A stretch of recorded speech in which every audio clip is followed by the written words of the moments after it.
Hello friends and welcome to the Hindu editorial analysis for 11th of October 2023।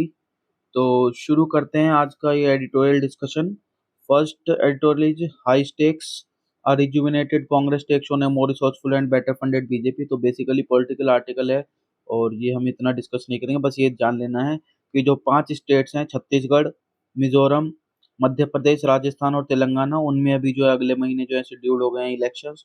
तो उसको जो है कुछ लोग ऐसे बोल रहे हैं कि एज ए सेमीफाइनल है ये बिफोर लोकसभा पोल्स, लेकिन ऑथर ने ये बोला है it is wrong to do so as most have populations that rival that of major countries and have specific electoral concerns, कि वहाँ पे अलग अलग उनके स्पेसिफिक इलेक्टोरल इश्यूज हैं, तो उसको एज ए सेमीफाइनल नहीं कहा जा सकता। ठीक है ना।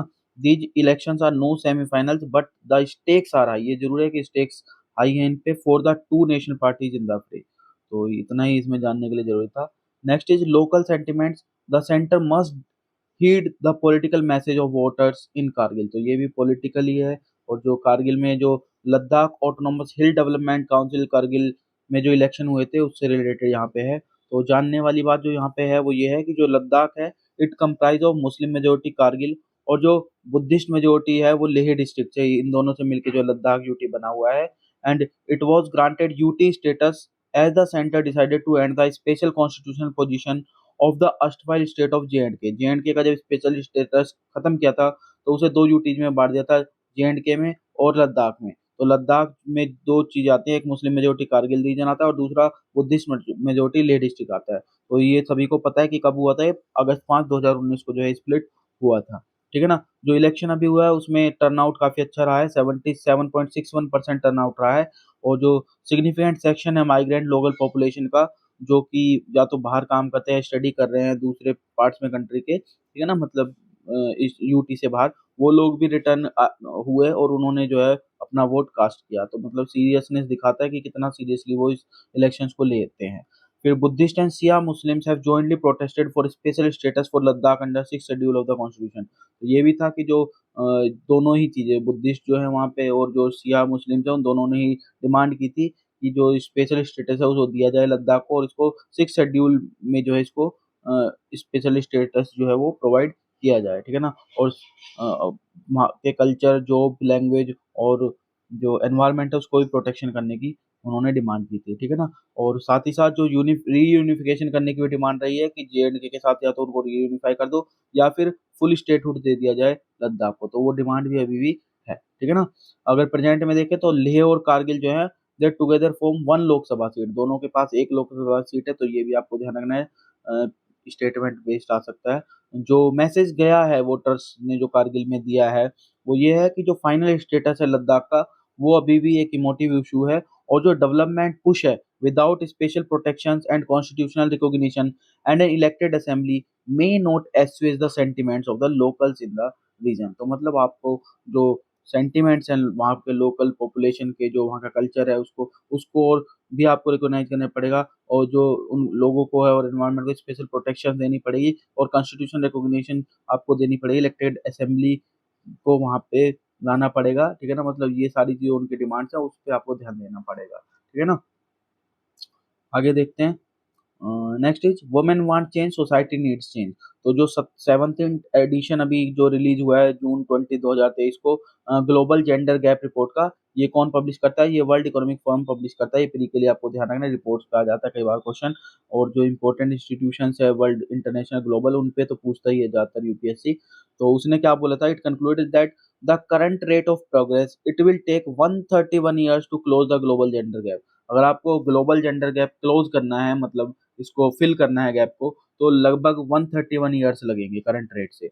और अगर साउथ एशियन कंट्रीज में देखें तो वहां पे जो है 149 ईयर्स जो है लगने वाले हैं, और इंडिया आपको पता होना चाहिए साउथ एशिया का ही पार्ट है। ठीक है। तो ये मतलब काफी ज्यादा वो दिखा रहा है कि अभी बहुत ज्यादा टाइम लगेगा। तो इसमें ऑथर ने बोला कि reservation is the most effective form of affirmative action and equity is the first step to equality. Reservation जो एक इफेक्टिव इफेक्टिव फॉर्म है, इसमें स्टेप है अफर्मेटिव एक्शन के, उसमें जो हम ये जेंडर को फिल करना चाहते हैं, और जो इक्विटी है उसमें वो फर्स्ट स्टेप है इक्वालिटी के लिए जाने के लिए, कि दोनों ही उसमें इक्वालिटी रहे। ठीक है ना, इक्विटी यहाँ पे मतलब रिप्रेजेंटेशन उनको जो प्रोवाइड किया जा रहा है।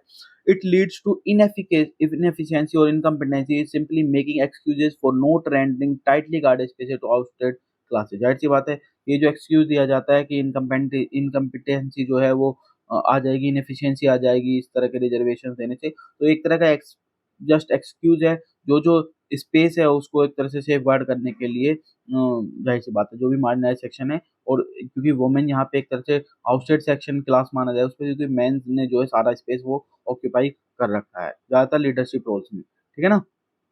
फर्दर ऑथर ने बोला है, अक्रॉस द वर्ल्ड अगर आप देखें तो women are appreciated by society in supportive and emotional roles but very seldom in leadership role. Leadership role में उनको बहुत कम ही जो है वो सपोर्ट किया जाता है, और ज्यादातर अप्रिशिएशन उनको सपोर्टिव या इमोशनल रोल्स में ही मिलता है, अप्रिशिएशन लीडरशिप रोल में कम कम मिलता है। यहाँ पे एग्जाम्पल हिलेरी क्लिंटन जी का ऑथर ने दिया है कि इतनी अच्छी एफिशिएंसी, कॉम्पिटेंसी और एक्यूमन होने के बावजूद भी लोगों ने जो है डोनाल्ड ट्रंप को जो है मतलब चांस दिया था, प्रेसिडेंट बनाया था, ठीक है ना। लीडरशिप रोल की बात करें तो हिस्टोरिकल एविडेंस यहाँ पे ऑथर ने यहाँ पे बताया कि हिस्टोरिकल एविडेंस भी यही पॉइंट करते हैं कि all women who have assumed leadership roles did not get there by sheer industry competence and intelligence।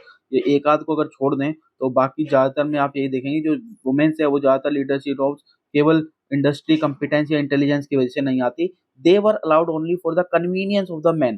ज्यादातर केसेस में कन्वीनियंस के लिए अलाउ किया जाता है। Who were disqualified from assuming these position, क्योंकि वो मैन जो है उस पार्टिकुलर उसमें डिस्क्वालीफाई हो चुके होते हैं उस पोजीशन को लेने में, तो उनका कोई पॉलिटिकल एजेंडा जो है या तो सर्व करने के लिए उनको रोल दिया जाता है, या फिर उनको जो है उनकी कन्वीनियंस के हिसाब से दिया जाता है। जैसे आप यहाँ पे एग्जाम्पल के रूप में पंचायत पति का आप देख सकते हैं कि वो जो रिप्रेजेंटेशन है वहाँ पे उनको, या और भी जो भी रिजर्व सीट्स हैं पॉलिटिकल एरिनाज में, वहाँ पे आप देख सकते हैं कि उनको जो है वुमेन्स को इसलिए जस्ट अपॉर्चुनिटी मिल जाती है।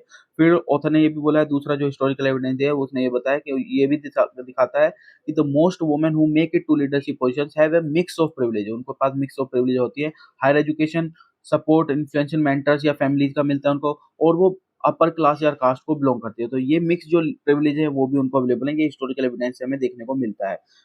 तीसरी चीज लेकिन ऑथर ने यहाँ पे बोली कि despite these privileges women also take longer to assume leadership position. लेकिन ये प्रिविलेज होने के बावजूद भी वुमेन्स को इन कंपैरिजन टू मेन जो है ज्यादा टाइम लगता है लीडरशिप पोजीशन अचीव करने में। यहाँ पे ऑथर ने जो है कंपेयर किया our late prime minister Indira Gandhi ji and Rajiv Gandhi ji की, किस तरीके से दोनों को कितना कितना टाइम लगा था। कि इंदिरा गांधी जी को टाइम लगा था प्राइम मिनिस्टर का रोल लेने में, और वहीं पे राजीव गांधी को जो है काफी जल्दी जो है मिल गया था, हालांकि जबकि वो एक्टिव पॉलिटिक्स से काफी दूर थे उस टाइम पे, ठीक है ना। तो क्वेश्चन जो है बेसिकली ऑथर ने पूछा है, whether an Indian women shorn of nepotistic advantages can be in a top leadership position in a good time. वही है कि बिना किसी निपोटिस्टिक उसके एडवांटेज के जो है क्या कोई वुमेन जो है वो टॉप लीडरशिप में अच्छे समय मतलब बहुत जल्दी बिना डिले के जो है जल्दी टाइम में जो है वो आ सकती है कि नहीं आ सकती है।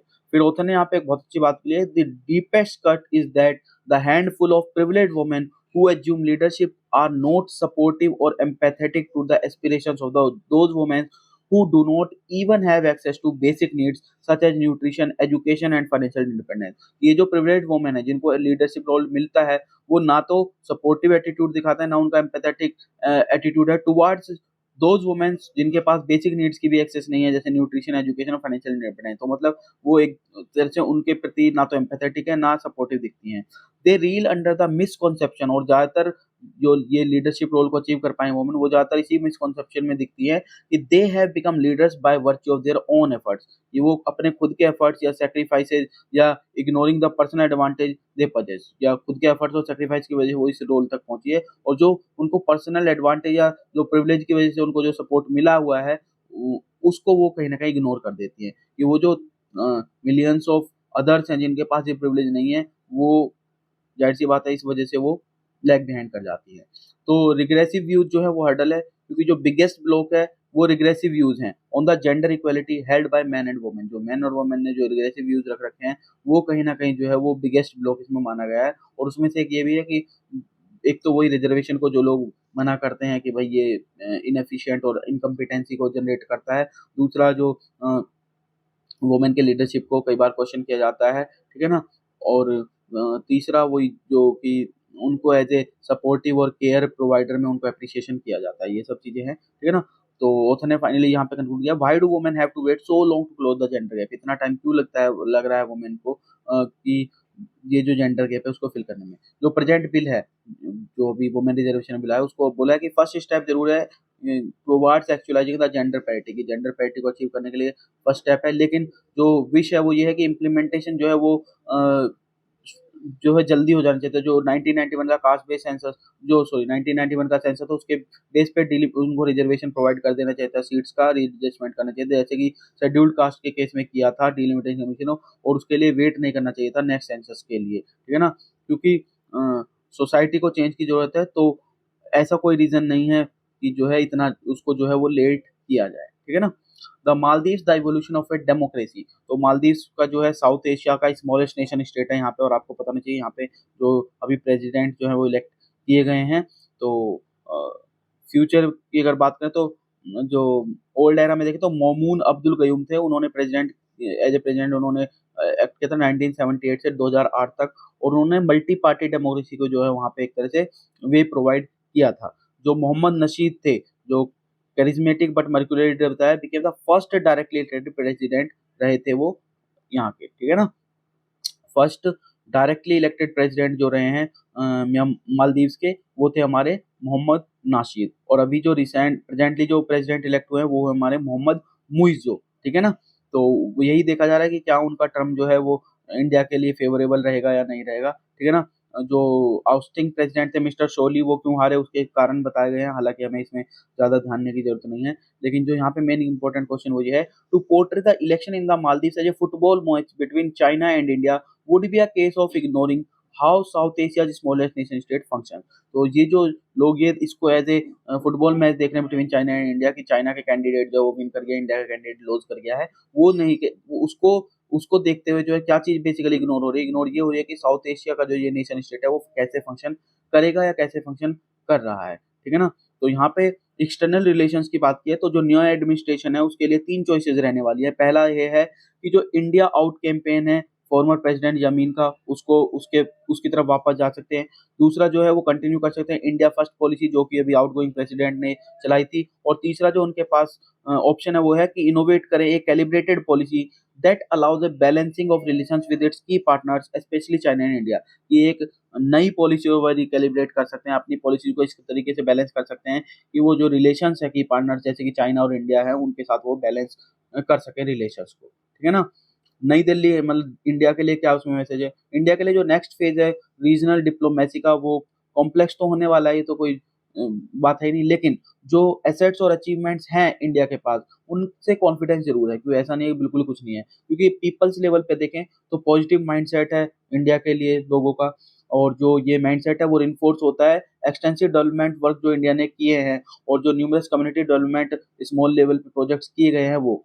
तो जैसे कि कम्युनिटी सेंटर्स बनाए इंडिया ने, चिल्ड्रंस पार्क्स बनाए, स्टूडेंट फेरीज चलाई हैं स्टूडेंट आइलैंड्स के बीच में। फिर जो मालदीवियंस यूथ हैं थाउजेंड्स जो हैं वो इंडिया में ट्रेनिंग और कैपेसिटी बिल्डिंग प्रोग्राम्स में जो है वो पार्टिसिपेट कर रहे हैं पिछले 5 सालों से। वहीं पे इंडिया जो है मेजर सोर्स है टूरिज्म के लिए, इम्पोर्ट्स और इन्वेस्टमेंट के लिए, और it jealously nurtures its role as the first responder every time an emergency strikes in Maldives. कभी भी मालदीव्स में जब भी इमरजेंसी आई है तो पहला रेस्पॉन्डर इंडिया ही रहता है। तो ये सारी चीजें हैं जिससे इंडिया के रोल को जो है डिनाई नहीं किया जा सकता, और ऐसे नहीं कि मालदीव जो है एकदम से इंडिया को अलग कर देगा, ठीक है ना।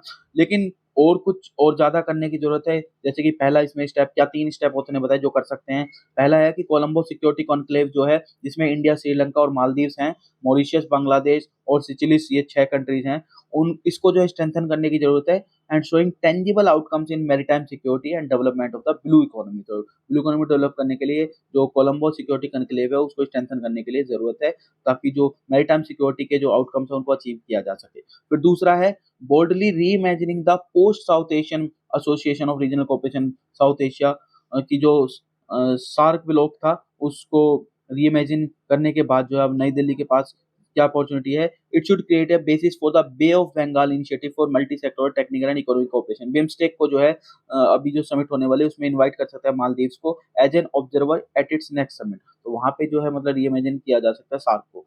फिर फाइनली क्या है, there is a perennial need for additional resources so that India static community and media organisation take a greater interest in small but vital neighbor, building bridges of mutual understanding and trust। दोनों countries के बीच में mutual understanding और trust को बढ़ावा देने के लिए जो है जो एडिशनल सोर्सेज है उनका यूज किया जा सकता है। जो स्ट्रेटेजिक कम्युनिटी और मीडिया ऑर्गेनाइजेशन है उनको उनका रोल देखा जा सकता है, उनको जो है प्रमोट किया जा सकता है। ठीक है ना।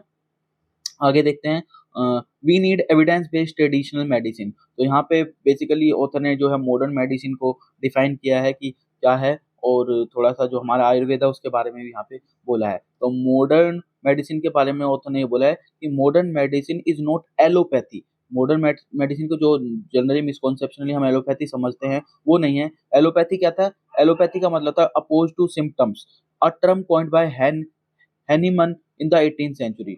और हैनीमन ने ये टर्म जो एलोपैथी को वो की थी, ठीक है ना, कॉइन की थी। और इसको जो है use pejorative to differentiated from its newly invented system homeopathy. Homeopathy के जो जनक माने जाते हैं हैनीमन, उन्होंने इसको जो है उन जो नया इन्वेंटेड सिस्टम था उनका जो होम्योपैथी, उससे डिफरेंशिएट करने के लिए जो है एलोपैथी टर्म जो है वो दी गई थी। लेकिन मॉडर्न मेडिसिन को जो है सिर्फ एलोपैथी समझना जो है वो सही नहीं है। ठीक है ना। rather than modern medicine is western only geographically and not epistemically। दूसरी बात तो उसने बोली कि मॉडर्न मेडिसिन को जो हम वेस्टर्न सिर्फ बोलते हैं वो वेस्टर्न नहीं है, सिर्फ ज्योग्राफिकली वो वेस्टर्न है, लेकिन एपिस्टेमिकली अगर देखें तो वो वेस्टर्न नहीं है। क्योंकि मॉडर्न मेडिसिन में जो है वो जो कोई भी अगर मॉडर्न साइंस का पार्ट है, कोई भी टेस्ट, एवरी न्यू थेरेपी को टेस्ट करते हैं और उसको एक्सेप्ट करते हैं मॉडर्न मेडिसिन में, अगर वो इफेक्टिव पाई जाती है तो सिर्फ किसी वेस्टर्न रीजन पे जो है वो एपिस्टेमिकली मतलब नहीं है, वहाँ पे ज्योग्राफिकली जरूर हो सकती है।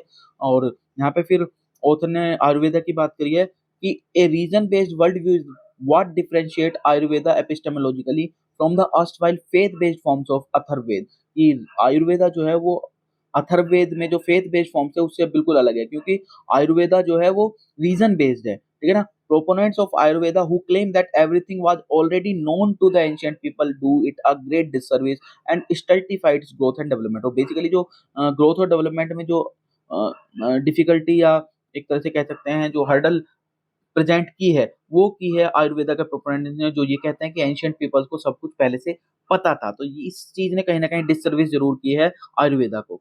तो ऑथर ने ये कहा कि इस डिससर्विस को है जो दूर करने की जरूरत है। Ayurvedic medicine are commonly combination. जाहिर सी बात है जो मॉडर्न मेडिसिन आप देखें वो सिंगल उस पर चलती है कि एक active principal, single active principal पे काम करती है कि सिंगल इंग्रेडिएंट का एक्टिवनेस या उसके रोल को देखा जाता है। लेकिन आयुर्वेदिक में जो कॉम्बिनेशन को देखा जाता है, and it is uncertain how these combinations interact with each other. और जो उनका इंटरेक्शन है कॉम्बिनेशन का, उनकी क्वांटिटी है उसको भी इतना ज्यादा सर्टेनिटी से नहीं जाना जाता है।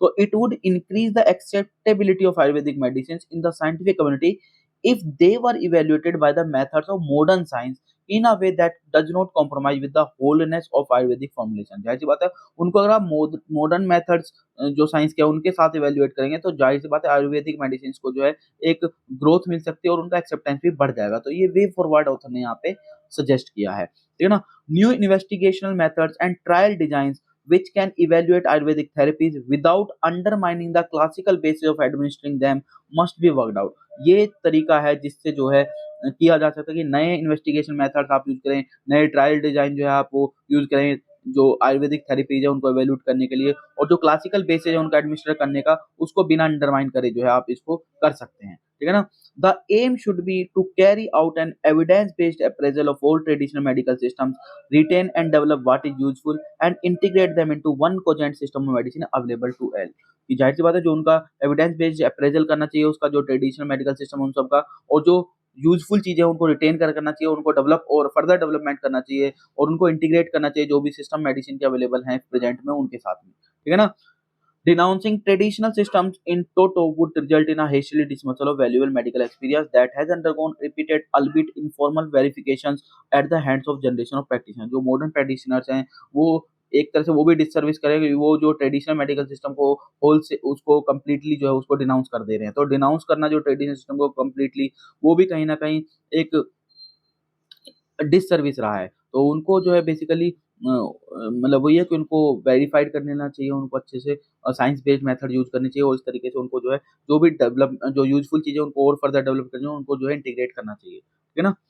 2023 on course to be the warmest year on record. तो जो ये डाटा आया है ये यूरोपियन यूनियंस का कोपर्निकस क्लाइमेट चेंज सर्विस ने जो है डाटा प्रेजेंट किया, उसने ये बताया कि जो ये साल है it recorded the hottest ever September और following the warmest ever 2 months on record. जुलाई और अगस्त 2003 जो वार्मेस्ट मंथ रहे हैं और सितंबर जो है वो हॉटेस्ट रहा है ऑन द रिकॉर्ड। तो जो मंथ सितंबर का है it is approximately 1.75 degree Celsius above the average temperature of September during 1850-1900 span. इस पूरे पीरियड में जो है इसका टेम्परेचर अप्रोक्सीमेटली एवरेज से 1.75 डिग्री सेल्सियस जो है वो ऊपर रहा है। और ये जाहिर सी बात है प्री इंडस्ट्रियल बेंचमार्क जो इसको कंसीडर किया जाता है 1850-1900 वाले टाइम को, ठीक है ना। उसके बाद ऑथर ने बताया कि जो सितंबर 2023 में रहा ईयर जो रहा इस साल, उसमें लगभग 80 दिन से ज्यादा जो है ग्लोबल टेम्परेचर जो है वो एटलीस्ट 1.5 डिग्री हायर रहा है प्री इंडस्ट्रियल लेवल से। तो ईयर 2023 जो है it hold the record for highest number of such days. सबसे ज्यादा डेज जो रहे हैं जो 1.5 डिग्री हायर रहे हैं वो इसी साल जो है वो रहे हैं। तो दूसरा वो जो वरिंग अपडेट रही है इस रिपोर्ट में वो है एक्सटेंट ऑफ सी आइस जो है काफी लो लेवल पे रहा है for this time of the year in the Antarctic region. Sea ice extent की आपको डेफिनेशन देखनी है तो सी आइस एक्सटेंट बेसिकली क्या होता है, it refers to the total area of an ocean where there is at least some sea ice present. कुछ भी अगर थोड़ी बहुत भी सी आइस जो है प्रेजेंट रहेगी तो उसको हम बोलते हैं सी आइस एक्सटेंट, ठीक है ना। तो वो लेवल जो है वो कम काफी गिरा हुआ मतलब डिक्लाइन देखने को मिला है। जो मंथली एवरेज आर्कटिक सी आइस एक्सटेंट है सितंबर 2023 में वो भी जो है एनुअल मिनिमम पे पहुंच गया था, 4.8 मिलियन स्क्वायर किलोमीटर रहा है, जो कि लगभग 1.1 मिलियन स्क्वायर किलोमीटर जो बिलो रहा है 1991-2020 के एवरेज से, ठीक है ना। तो ये फिफ्थ लोएस्ट जो है कंसिडर किया है सैटेलाइट डाटा के रिकॉर्ड के हिसाब से। तो वर्निंग डाटा है कि सी आइस एक्सटेंट घट रहा है, टेम्परेचर वो बढ़ रहा है, ठीक है। The impact of Claudia Goldin's work. तो क्लोडिया गोल्डिन जी को जो है इकोनॉमिक्स का नोबेल प्राइज जो है 2023 का दिया गया है। The Sveriges Riksbank prize in economics science for 2023, इसी को नोबेल प्राइज बोला जाता है। ये पीएचडी के लिए या वन डे एग्जाम के लिए आपको याद रखना है। सेवेरिग्स रिक्स बैंक प्राइज बोला जाता है, ठीक है ना। और ये इस बार जो है हार्वर्ड यूनिवर्सिटी के प्रोफेसर क्लोडिया गोल्डिन को दिया गया है और for having advanced our understanding of women's labour market outcomes, इसके लिए उनको दिया गया है कि हमारी जो उन्होंने अंडरस्टैंडिंग बढ़ाई है वुमेन्स का लेबर मार्केट में आउटकम जो है उसके रिगार्डिंग उसको मिला है। और ये फर्स्ट कॉम्प्रिहेंसिव अकाउंट था वुमेन्स अर्निंग और लेबर मार्केट पार्टिसिपेशन का through the century. Professor Goldin जो है वो केवल तीसरी ऐसी महिला बनी है जिनको जो है नोबेल प्राइज मिला है इकोनॉमिक्स में, और पहली ऐसी महिला बनी है जिनको सोलो जो है ये प्राइज मिला है। तो ये भी आपको ध्यान रखने की बात है, ठीक है। अभी पीछे ही हमने जो इनका पूरा वर्क है वो इसी पे है कि किस तरीके से वुमेन जो है वो पीछे रह गई हैं। तो इसमें भी आप देख सकते हैं कि उनके वर्क को कैसे लीडरशिप रोल में जो है उनका इतना वुमेन्स को पीछे रखा जाता है। The most significant of our observations was that female participation in the labor market did not exhibit an upward trend over the entire period but rather a U-shaped curve। और उन्होंने बताया कि जो ये ट्रेंड है वो एक अपवर्ड कर्व नहीं है, वो एक यू शेप्ड कर्व है। मतलब पहले डिक्लाइन हुआ फिर धीरे धीरे इंक्लाइन देखने को मिला है, ठीक है ना। ये यू शेप्ड कर्व उन्होंने बताया है। इकोनॉमिक ग्रोथ जो है ensuing in varied periods did not translate to reducing gender differences in the labour market. Labour market में जो जेंडर डिफरेंसेस है वो कम नहीं हुए हैं अगर आप ड्यूरिंग द पीरियड्स उसको ग्रोथ को जो है आप इकोनॉमिक ग्रोथ के साथ उसको ग्राफिकली डेमोन्स्ट्रेट करते हो। And she demonstrated that several factors have historically influenced and still influence the supply and demand for female labor। Female labour की जो सप्लाई डिमांड है वो हिस्टोरिकली भी काफी सारे फैक्टर्स से इन्फ्लुएंस थी और अभी भी प्रेजेंटली भी जो है वो काफी सारे फैक्टर्स उसको इन्फ्लुएंस कर रहे हैं। उन फैक्टर्स में क्या क्या है, opportunities for combining paid work and family पहला, दूसरा decisions and expectations related to pursuing education and raising children, तीसरा technical innovations, laws and norms चौथा, और स्ट्रक्चरल ट्रांसफॉर्मेशन इन इकोनॉमी वो एक और ये भी एक फैक्टर है जो कि डिसाइड करते हैं सप्लाई और डिमांड फीमेल की लेबर फोर्स की, ठीक है ना। उनके हिसाब से देखें तो जो मोस्ट इंपॉर्टेंट अनइक्वल पैराडाइम है वो ये है कि इस कंडीशन में दोनों ही मैन एंड वुमेन दोनों जो है वो लूज करते हैं। Man are able to have the family and step up because women step back in terms of their jobs. तो दोनों ही डिप्राइव हो रहे हैं, मैन जो है टाइम फोरगो कर रहे हैं अपनी फैमिली के लिए और वहीं पे वुमेन जो है वो अपना करियर जो है अक्सर वो फोरगो कर देती हैं, ठीक है ना। इसलिए उन्होंने बोला है दोनों ही लगभग लॉस पे हैं। इनकी बुक्स के बारे में बोला है तो 1990 में उन्होंने एक बुक पब्लिश की थी, understanding the gender gap and economic history of American women. तो ये प्रीमियम बुक्स भी पूछते हैं कई बार तो उसका आपको याद रखना है। फिर 2008 में उन्होंने दूसरी बुक पब्लिश की, the race between education and technology. इनमें इनके को ऑथर रहे थे लॉरेंस कैट्ज, ठीक है ना। उन्होंने जो है यहाँ पे स्टडी की थी और इनकी रिसर्च में यह बताया था कि the first half of the century education raced ahead of technology, लेकिन जो सेंचुरी के सेकंड हाफ में है वो technology raced ahead of educational gains. तो इन्होंने अपनी बुक में ये बताया था। फिर इनकी 2021 में तीसरी book I career and family, ठीक है ना। तो ये तीनों बुक्स आप इनकी याद रखेंगे और इनके बारे में बताएंगे। इनकी रिसर्च के सब्जेक्ट पे वो हमने बता दिया और इनको जो है नोबेल प्राइज इकोनॉमिक्स का इस बार दिया गया है। नेक्स्ट इज अ ट्रियोबिट of field notes from the forest of Arunachal Pradesh. ये बुक है जो कि जो मेनली फील्ड असिस्टेंट्स और होते हैं और कंजर्वेशनिस्ट हैं, फॉरेस्ट ऑफिसर मैप्स हैं, उन्होंने जो है यहाँ पे लिखी है और जो अरुणाचल प्रदेश के जो रिच हेरिटेज है, बायोडाइवर्सिटी है, उसके बारे में इसमें बताया गया। तो मिशमी हिल्स आप ध्यान रखेंगे, ये बायोडाइवर्सिटी हॉटस्पॉट है अरुणाचल प्रदेश में, ठीक है ना। तो यही यहाँ पे इसमें पूरा बताया गया। आगे देख लेते हैं। एक इकोनॉमिक्स में और आज एक थी, यस, आईएमएफ ने जो है अपना रिपोर्ट पेश किया वर्ल्ड इकोनॉमिक आउटलुक। तो सबसे पहले तो आपको पता होना चाहिए वर्ल्ड इकोनॉमिक आउटलुक कौन प्रेजेंट करता है। ये आपका आईएमएफ इंटरनेशनल मॉनेटरी फंड करता है और इसने जो है जो फिस्कल ईयर 24 के लिए जीडीपी ग्रोथ जो फोरकास्ट किया इंडिया के लिए वो 6.3% की है। पहले 6.1% थी और वो बढ़ा के 6.3 कर दी है। Global lender sees retail inflation in South Asian nation quickening to 5.5% in 2023-24 before easing to 4.6% 2024-25। तो 5.5% रहने वाली रिटेल इन्फ्लेशन जो 2023-24 में साउथ एशियन नेशंस में और 2024-25 में 4.6% जो है वो बताई है इंडिया के लिए। Fund cuts it's economic growth forecast for China and the euro area. तो क्या क्या बताया रिलीज के ट्यूसडे को ये, और इसमें जो इंडिया की जो फिस्कल ईयर 2040 में 2024 में जो जीडीपी ग्रोथ फोरकास्ट की है वो 6.3% फ्रॉम 6.1%। Funds upward revision in forecast reflect the stronger than expected consumption during April June. फिर IMF sees current account deficit remaining at 1.8% of GDP in fiscal year 2040 and 2025, 2024 and 2025. Lender retains its forecast for global GDP growth in 203%। Global जो GDP की growth forecast की है वो 3.3% पे जो है वो की गई है, ठीक है ना। तो दिस इज इट। एक साइंस में और आज का आर्टिकल एक आया है इंपॉर्टेंट, उसको देख लेते हैं फिर पढ़ते हैं। Yes, something changed about cyclone formation in the 1990 says study. Study में ये पता गया है a new study suggest a shift in the Arabian sea cyclogenesis potential which may be linked to a shift in the warm Arctic cold Eurasian pattern as well as regime shifts and global warming. To understand this better, scientists must further investigate natural variability। तो क्या करने की जरूरत है, gist में इसमें पूरा summarise किया गया है इसको। जो साइक्लोजेनेसिस है it is an indicator that denotes the chance of cyclone forming. तो ये आपको ध्यान है, साइक्लोजेनेसिस बेसिकली क्या है, ये डिनोट करता है कि साइक्लोन बनने के कितने चांसेज हैं और ये डिपेंड करता है कुछ पैरामीटर्स पे, जिसमें से सी सरफेस टेम्परेचर आता है, ओशन हीट कंटेंट आता है, change in winds from surface into the upper atmosphere आता है और rotation of winds near the surface आता है। ये प्री में पहले भी क्वेश्चन पूछा गया है कि साइक्लोन बनने के लिए क्या क्या कंडीशंस जरूरी होती हैं, और अगर ये कंडीशंस लाइन अप कर जाती हैं तो they will sow the seed for a cyclone.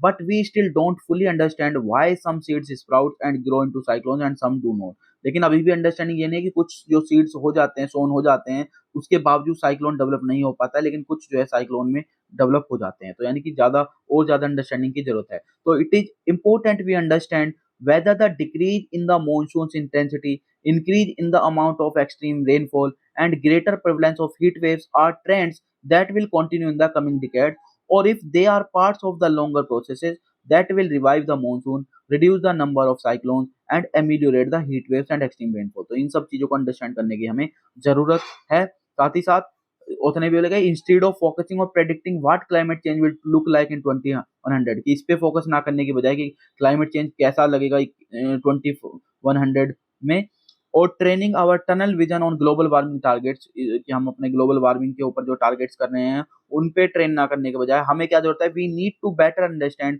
The natural availability in our own neighbourhood. हमारे जो खुद का नेबरहुड में नेचुरल अवेलेबिलिटी जो हो रही है उसको अंडरस्टैंड करने की ज्यादा जरूरत है, especially since natural variability itself is modulated by global warming. क्योंकि नेचुरल वेरिएबिलिटी ऑब्वियस सी बात है, उसको मॉड्यूलेट कौन करेगा, स्टिमुलेट कौन करेगा, उसको डिसाइड कौन करता है, उसको ग्लोबल वार्मिंग डिसाइड करे। तो आप नेचुरल जो नेबरहुड में नेचुरल वेरिएबिलिटी में चेंज आ रहा है उसको ज्यादा अच्छे से अंडरस्टैंड करें, तो ग्लोबल वार्मिंग को आप ऑब्वियस सी बात है आप उसको भी अंडरस्टैंड कर ही लेंगे। तो this is it regarding today discussion. Hope आपको ये डिस्कशन समझ आया होगा, और वीडियो अच्छा लगा है तो आप लाइक कर सकते हैं और चैनल को शेयर सब्सक्राइब करेंगे तो हमारी आउटरीच भी बढ़ेंगी और इन्फॉर्मेटिव कंटेंट आपके लिए आता रहेगा। So thank you.